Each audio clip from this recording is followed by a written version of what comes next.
Hello everyone. आज के इस वीडियो में हम बात करेंगे आस्पेक्ट, मूड और वॉइस के बारे में कि कितने प्रकार के आस्पेक्ट इंग्लिश के सेंटेंसेस में होते हैं। नेक्स्ट बात करें तो कितने प्रकार के मूड सेंटेंस के टाइप के होते हैं, क्या दर्शाता है, इंडिकेटिव मूड वगैरह क्या क्या होते हैं वो सारे देखें। मूड, आस्पेक्ट और वॉइस में सबसे पहले हम बात करते हैं वॉइस के बारे में। सबसे पहले देखिए यहाँ पे voice is a grammatical category of verb. Voice जो है ग्रामेटिकल कैटेगरी ऑफ वर्ब होती है which shows prominence of subject और ऑब्जेक्ट, जो कि सब्जेक्ट या ऑब्जेक्ट का प्रोमिनेंस दर्शाती है। प्रोमिनेंस का मतलब एक तरीके से importance regarding the action of the verb, action of the verb के रिगार्डिंग। या फिर यूं कहें voice is a grammatical category, voice जो है ग्रामेटिकल कैटेगरी होती है ऑफ वर्ब, वर्ब की, दैट शोज, जो कि ये दर्शाती है whether subject performs the action, कि सब्जेक्ट एक्शन को परफॉर्म कर रहा है या फिर सब्जेक्ट एक्शन को रिसीव कर रहा है। अब इतनी सी बात ये है कि अगर सब्जेक्ट एक्शन को परफॉर्म कर रहा है तो वो सेंटेंस होगा एक्टिव वॉइस में, और इसका अगर उल्टा होगा तो वो सेंटेंस होगा पैसिव वॉइस में। अब यहाँ पे ध्यान रखने वाली बात ये है कि आसानी से अगर एक्टिव वॉइस और पैसिव वॉइस के सेंटेंस को आपको पहचानना है तो बी प्लस V3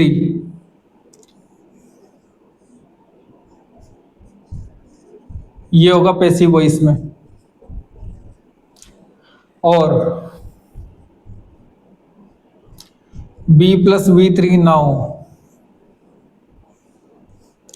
तो ये सेंटेंस पैसिव वॉइस में भी नहीं होगा। ये एक आसान सी ट्रिक है। अगर किसी सेंटेंस को अगर एग्जामिनर दे दे कि एक सेंटेंस को एक्टिव वॉइस में है या पैसिव वॉइस में है तो पहचान के दिखाओ, तो B+V3 अगर दे रखा हो तो पैसिव वॉइस, B+V3 न दे रखा हो तो पैसिव वॉइस में वो सेंटेंस नहीं है। नेक्स्ट बात करते हैं आस्पेक्ट के बारे में। Aspect is a grammatical category of verb. Aspect जो है ग्रामेटिकल कैटेगरी होती है। ग्रामेटिकल कैटेगरी किसकी? वर्ब की। विच शोज कंप्लीटनेस और इनकम्प्लीटनेस ऑफ द एक्शन, जो कि क्या शो करती है? किसी भी एक्शन का कंप्लीटनेस या इनकम्प्लीटनेस को। यहाँ पे दे रखा है। अगली बात है यूजुअली आस्पेक्ट कितना होता है? दो। पहला कंटिन्यूअस, दूसरा परफेक्टिव आस्पेक्ट। कंटिन्यूअस आस्पेक्ट क्या शो करता है? इनकम्प्लीशन ऑफ एन एक्शन, और परफेक्टिव आस्पेक्ट क्या शो करता है? Completion of an action.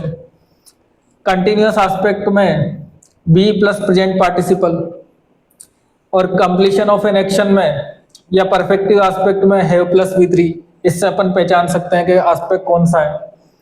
B plus present participle होगा तो आस्पेक्ट होगा कंटिन्यूअस, जो कि क्या शो कर रहा होगा? Incompletion of an action. और हैव प्लस V3 होगा तो आस्पेक्ट होगा परफेक्टिव, और परफेक्टिव आस्पेक्ट क्या शो करता है? Completion of an action. यहां पे बात करें तो यूजुअली टू एस्पेक्ट्स होते हैं, कंटिन्यूअस और परफेक्टिव। इसके अलावा भी बात करें तो दो प्रकार के एस्पेक्ट और होते हैं, सिंपल या इंडेफिनिट एस्पेक्ट। ये क्या शो करता है? परमानेंट या फ्रीक्वेंट एक्शन को। दूसरी बात करें perfect continuous aspect. Perfect continuous aspect क्या शो करता है? Complete action plus incomplete action. Perfect continuous aspect में शो होता है complete action plus incomplete action, दोनों शो हो जाते हैं उसमें। जैसे कि एक एग्जांपल लें,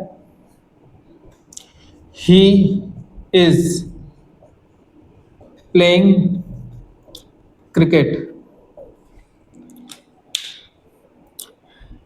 यहां पे इज जो है बी की फॉर्म है, ये बी की फॉर्म क्या है? इज। दूसरी बात है प्रेजेंट पार्टिसिपल मतलब ING form of the verb, तो ये ING form of the verb. तो बी प्लस प्रेजेंट पार्टिसिपल मिला के हमें क्या शो कर रहे हैं कि आस्पेक्ट कौन सा है? कंटिन्यूअस। दूसरी बात करें कि लास्ट वीडियो में हमने बात करी थी टेंस और टाइम के बारे में। टेंस और टाइम के बारे में जब मैंने आप लोगों को बताया था तो ये बताया था कि वर्ब फ्रेज का जो पहला एलिमेंट होता है उससे डिसाइड होता है कि टेंस कौन सा है। तो वर्ब फ्रेज इज प्लेइंग, इसका फर्स्ट एलिमेंट क्या है? इज, और इससे टेंस कौन सा पता लग रहा है? Present tense. He is playing cricket, वह क्रिकेट खेल रहा है, कहने का मतलब इस समय खेल रहा है। तो टाइम की बात करें तो टाइम भी कौन सा हो जाएगा? प्रेजेंट। और अगर इस सेंटेंस में आस्पेक्ट की बात करें तो आस्पेक्ट कौन सा हो जाएगा, कंटिन्यूअस। आस्पेक्ट कंटिन्यूअस हो जाएगा तो ये शो क्या कर रहा है, हमें शो कर रहा है इनकम्प्लीशन ऑफ एन एक्शन। तो इस तरीके से आप किसी सेंटेंस में आस्पेक्ट को पहचान सकते हैं। नेक्स्ट बात करते हैं मूड के बारे में। मूड होता क्या है, attitude of the speaker. Speaker का जो एटीट्यूड होता है वही क्या होता है, मूड होता है। अब मूड कितने प्रकार के होते हैं, सबसे पहला इंडिकेटिव। इंडिकेटिव को ही क्या कह सकते हैं, फैक्चुअल। दूसरा होता है इंपेरेटिव। थर्ड होता है सब्जेक्टिव मूड। इंडिकेटिव या फैक्चुअल मूड में क्या क्या चीजें आती है, fact, reality, statement, exclamatory sentence और इंट्रोगेटिव सेंटेंसेस। यहाँ पे इंट्रोगेटिव सेंटेंसेस में केवल जिनसे क्वेश्चन पूछा जा रहा है उनकी बात कर रहे हैं। आगे बात करें imperative. Imperative mood imperative sentences के द्वारा दर्शाया जाता है। नेक्स्ट बात है सब्जेक्टिव मूड की। सब्जेक्टिव मूड में ऐसे सेंटेंसेस आते हैं जो कि शो क्या करते हैं, wish, doubt, hypothetical condition, unreal condition या फिर ऑप्टेटिव सेंटेंसेस। ये सारी की सारी चीजें क्या दर्शाती है, सब्जेक्टिव मूड को। जैसे कि would you please open the door. Would you please open the door, इस सेंटेंस का जो स्ट्रक्चर है वो तो है इंट्रोगेटिव। पर बात करें कृपया करके आप दरवाजा खोलोगे क्या, तो सेंटेंस का सेंस क्या है, रिक्वेस्ट का। तो यहां पे मूड क्या होगा, इंपेरेटिव। नेक्स्ट बात करें what a beautiful girl she is. ये सेंटेंस एक्सक्लेमेटरी सेंटेंस है। ये सेंटेंस को अपन ये भी कह सकते थे, she is a very beautiful girl. तो एक तरीके से फैक्ट को ही कुछ अदर वर्ड्स में दर्शाया है। तो अपन जब फैक्ट की बात करते हैं तो फैक्ट में मूड कौन सा आता है, इंडिकेटिव मूड। तो अगर स्ट्रक्चर की बात करें तो स्ट्रक्चर है एक्सक्लेमेटरी का, और इसका मूड क्या है, इंडिकेटिव मूड। नेक्स्ट बात करें are you going to Jaipur today. क्या आप जयपुर जा रहे हैं आज। ये एक नॉर्मल क्वेश्चन पूछा है, नॉर्मल क्वेश्चन पूछा है। तो इसका स्ट्रक्चर इंट्रोगेटिव का, और इसका मूड जो है वो है इंडिकेटिव। आगे बात करें may you live long. May you live long का मतलब एक तरीके से प्रे की जा रही है। तो wish, doubt, hypothetical condition, unreal condition या ऑप्टेटिव सेंटेंसेस इसमें आता है सब्जेक्टिव मूड में। तो ऑप्टेटिव सेंटेंस का ये अपन ने एग्जांपल लिया है। तो ये अगर स्ट्रक्चर की बात करें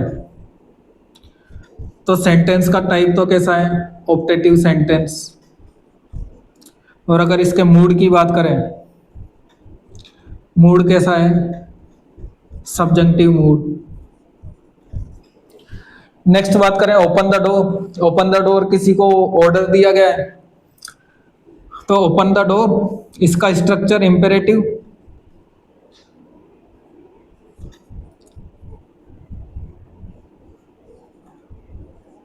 और इसका मूड भी कैसा है, इंपेरेटिव।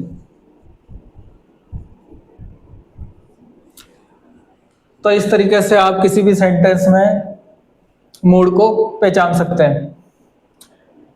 अगर आपको ये सब जानकारी पसंद आई है तो वीडियो को लाइक करें, अपने फ्रेंड्स से शेयर करें और चैनल को सब्सक्राइब करें।